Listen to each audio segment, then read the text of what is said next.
Okay, so with the subjunctive, we have done a number of triggers. We have done W, which is will, or verbs that express exerting your will or influence over another person. D, which is verbs of doubt or sentences of doubt. The other D, which is don't be fooled, the false subjunctive. It looks like it's going to trigger the subjunctive, but it doesn't. And G, general statements. Now we're going to do the E in wedding, which is emotion. So verbs or phrases that show emotion are going to trigger the subjunctive because, again, the subjunctive is not reality. Emotions are our response, but it's not actual reality. Therefore, it has to be the subjunctive. And of course, you still have to have the other things. You still have to have two clauses or two subjects and two verbs. But there's a huge list of verbs and phrases that reflect emotion. Some of them are on your vocab list, most of them are not. So you need to make sure that you know what all of them mean so you know that they trigger the subjunctive. So the first one, which we've already done, is ojalá que, hopefully. Remember, this is not an actual verb, so you're never going to conjugate it. It just means hopefully something happens. It actually means God willing, if you go back to the Arabic. But in Spanish, hopefully something happens. Alegrarse de que, to be happy about something. And cantar que, we would say to love that something is true or whatever, but it actually means to be enchanted by something. Enojarse de que, to be angry that. Es sorprendente que, it's surprising that. Es triste que, it's sad that. Es una lástima que, it's a shame that.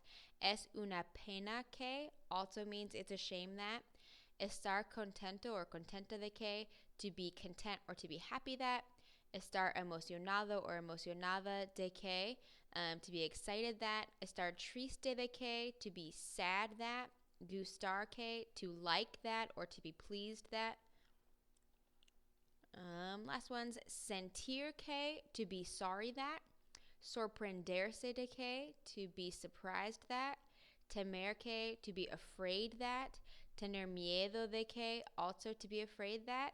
And tener celos de que, to be jealous that. So make sure that you memorize all of these phrases so that you know that they definitely trigger the subjunctive, because otherwise you won't know that they are a phrase or verb of emotion. So to practice, remember, this is still a subjunctive trigger. The subjunctive, you still have to have two subjects and two verbs. So, me gusta que ustedes siempre. I like that you all always do the homework. I like that is an emotion, so it is going to trigger the subjunctive. So, hagan. Me gusta que ustedes siempre hagan la tarea. I like that you all always do the homework. Tengo miedo de. I'm afraid of eating insects. There is no second subject here, so it's not going to trigger the subjunctive. There's only me. So tengo miedo de comer los insectos, because there's no second subject. Me alegro de que, to something, venir a mi fiesta. So I am happy that you can come to my party. I am happy is a verb of emotion. I have a second subject, so I do have to use the subjunctive, puedas. I'm happy that you can come to my party. Hopefully that makes sense. If you have questions, let me know. Thank you.